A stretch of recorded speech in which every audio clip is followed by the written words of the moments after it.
चर्चित लोक तथा दोहोरी गायिका रेखा पोखरेल लोक तथा दोहोरी चर्चित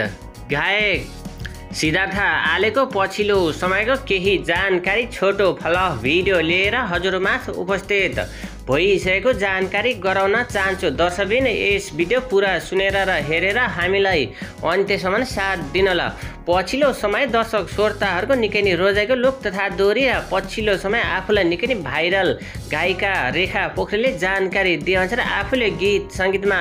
लामो समयदेखि निकै सङ्घर्ष र आफूले गीत सङ्गीत निकै सङ्घर्ष गर्दै स्थानसम्म आइपुग्न सफल भएर पछिल्लो समय आफू भाइरल भएपछि देश तथा विदेशको विभिन्न सांस्कृतिक कार्यक्रममा सहभागी हुने अवसर मिलेको र आफूले चर्चित गायक सिद्धार्थ आलेले गाएको लाइभ दोहोरी निकै नै दर्शक श्रोताहरूको मन मुटुमा बस्दै आएको जानकारी गराउनुभएको छ। चर्चित गायक सिद्धार्थ आलेले पछिल्लो समय निकै नै भाइरल दर्शक श्रोताहरूको मन मुटुमा बस्दै आएकी लोकप्रिय गायिका रेखा पोखरेलसँग आफूले गाएको लाइभ दोहोरीको केही टुक्का पनि सामाजिक सञ्जालमा आजभोलि निकै नै भाइरल दर्शक श्रोताहरूले आफूहरूले गाएको लाइभ दोहोरी निकै मन पराइदिनु भएको र आफूले गीत सङ्गीतमा लामो समयदेखि निकै नै सङ्घर्ष गर्दै आफू स्थानसम्म आइपुग्न सफल भएर पछिल्लो समय निकै नै प्रतिभाशाली गायिका रेखा पोखरेलसँग आफूले निरन्तर लाइभ दोहोरी र एल्बमको गीतमा आफूले सहकारी गर्ने अवसर मिलेको र आफूहरूले गाएको लाइभ दोहोरीको केही टुक्काहरू भने आजभोलि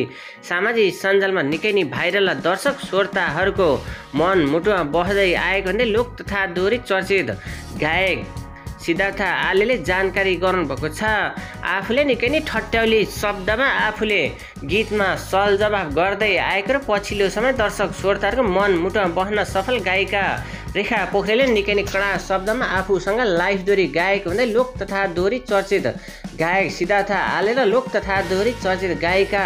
रेखा पोखरेलले जानकारी गराउनुभएको छ। आफूहरू लामो समयदेखि गीत सङ्गीतमा निकै सङ्घर्ष गर्दै स्थानसम्म आइपुग्न सफल भएको र पछिल्लो समय आफू भाइरल भएपछि देश तथा विदेशमा आफूलाई रेखा पोखरेल भनेर आफू निकै परिचित हुन सफल भएर आफूले गायक सिद्धार्थ आलेसँग गाएको लाइभ दोहोरी निकै उत्कृष्ट भएको भन्दै लोकप्रिय गायिका रेखा पोखरेलले जानकारी गराउनुभएको छ।